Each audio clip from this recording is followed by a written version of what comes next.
Your wife interested in, photographs? Oh, yes. Well? This is one of the classic Monty Python sketches. And for Eric Idle, playing Mr. Nudge Nudge Wink Wink was one of the many outrageous characters known to Python fans.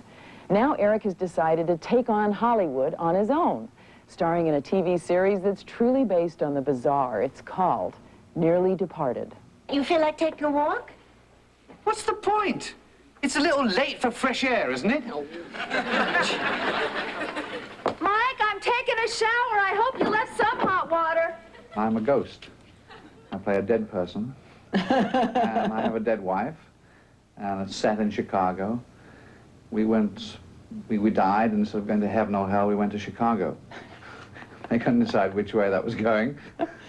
What is it about American television that enticed you? I like traveling. I mean, you know, we spent years and years doing TV in England, and there's only so far you can go. I mean, how many shows can you do for the BBC? The two different kinds of humor, British and American, are pretty distinct. Are they? I used to think so, but I don't think so anymore. I mean, Python's on all the time, and Americans find that funny, and I mean, we're not doing Python humor now. Certainly on the TV shows, it's quite different. It's sitcom, and it's, you know, mainstream humor. But you still got to make the audience laugh, and that's still about timing and, you know, how you move and where you say the lines and stuff like that. So I think all those skills are the same skills. And I think you find that in England, the really funny people, like from America, are laughed at just the same. I mean, we still laugh at Woody Allen and Robin Williams, and we grew up on American comedies. Mm-hmm. I grew up on Bilko and Dick Van Dyke. That was our sitcom background. How did the members of Monty Python come together? Well, I met John Cleese. I was at Cambridge, and he was at Cambridge. And Graham Chapman was at Cambridge. This is about 1963. And then I met Michael Palin and Terry Jones at the Edinburgh Festival, where we take our university show to the Edinburgh Festival, and they take the Oxford University show. So I met them there. And Terry Gilliam, and so we knew each other, you know, and then we got all to write for David Frost on a show called The Frost Report, which was like a comedy show which Frosty would sit there, hello, good evening, and do little jokes between the sketches. Uh-huh. And so we'd write for that, and then we did a kid show, which Terry Gilliam came along from America, and we pulled him in, because he was funny.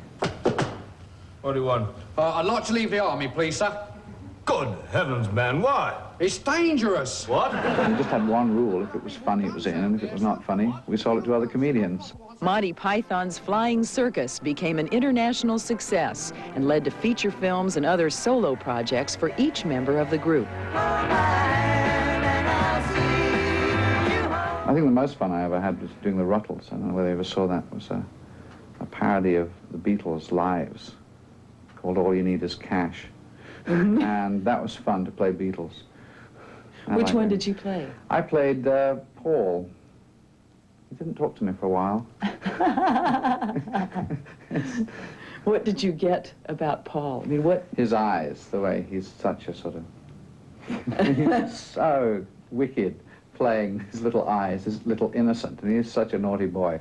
Eric's naughty humor has shocked audiences around the world, and it's hard to believe that this idle career came from a strict British public school upbringing where Eric was placed after his father died. An orphanage. It was a half orphanage. How do you have half an orphanage? They ran out of orphans and settled for people who only had no fathers from the war. Was that difficult for you? You were sent there at a... Yeah, it was like from the age of 7 till the age of 19 I was there before I finally realized you could leave. Nobody told me you could get out.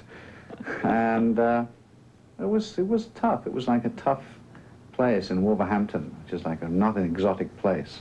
Mm-hmm. It's an industrial, bleak area of the central of England. Not at all pretty. And it was like a Victorian school. I mean, there was a boarding school that was we slept in a dormitory which had 100 yards long. 100 yards yeah, long? And old beds, like every 2 yards. It was like a Victorian school. Oh, my gosh. Not much of a place where you could develop a sense of humor. No, really, because you had to, if you were at 7 thrown into a boarding school, you have to get on with your peer group.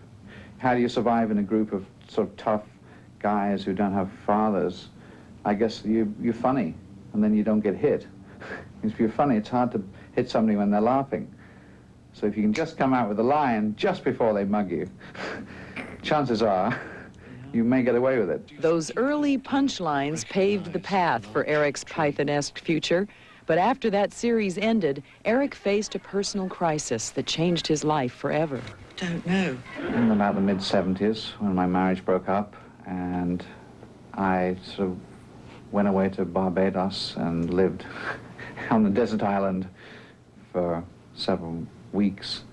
I'd actually gone to discuss the Rutles with Lorne Michaels, and I stayed on, and I got very clean and healthy, and I stopped eating meat and stopped chasing every woman in the world and became kind of healthy and cleaned out. And I went to New York, and the night I got to New York, I met my wife. And I've been with her ever since. It's the longest one-night stand. 12 years so far. What is it that makes this marriage work for you?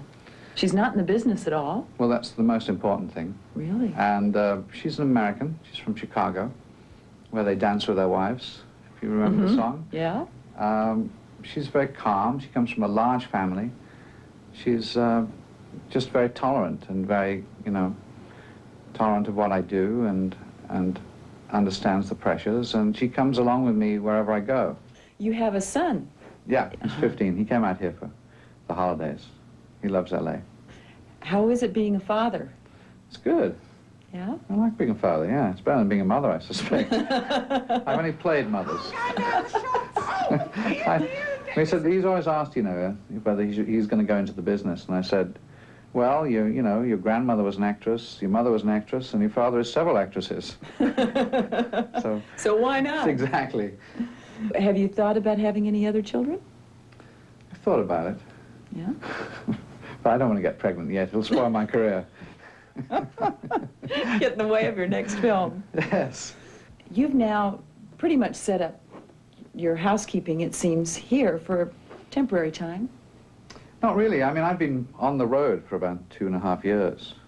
I mean, this is just more on the road to me. I've been living in a suitcase for about 2 years. Those 2 years have included a trip around the world for his new miniseries, Around the World in 80 Days, and a lengthy stay in Italy and Spain for his feature film, The Adventures of Baron Munchausen, which re-teamed him with former Python member Terry Gilliam, who directed this epic. You know, being Terry Gilliam, I said I'd be in it, and then the first day he comes up to me and said, oh, by the way, we want you to shave your head.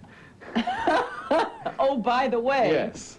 Thanks, Terry. How much? Just, you know, take it all off. So I had 6 months totally bald.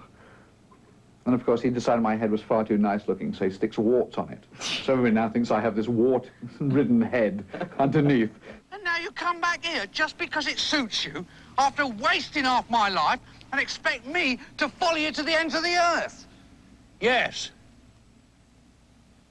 Oh, all right.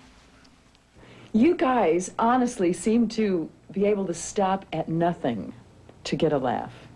Well, this is true. I once did some naked shots for a book I did, which was called The Vatican Sex Manual, which was like 67 positions in which not to have sex.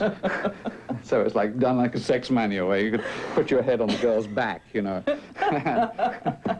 That wasn't having any fun, you know. You could use a chair, you know, providing it was between you. So that got... I think actually that was in Playboy. So I've actually been nude in Playboy. Do you ever feel sometimes like you've just kind of gone over the edge? I hope so. Not enough. You get older, you see, and you mellow out. But I don't think there is an edge, you know. I mean, comedy is saying just what people don't quite expect you to do. And that's what makes us laugh. It's usually reminding us there's a truth of the situation. And that's what it's doing, to remind people that they are just silly mammals walking around in clothes, pretending that they're executives. Well, for a bunch of silly mammals, Eric and some of his Monty Python pals have done all right for themselves. Their new production company, Prominent Features, is responsible for giving us the hit, A Fish Called Wanda. Don't go away. Next week's Public People, next.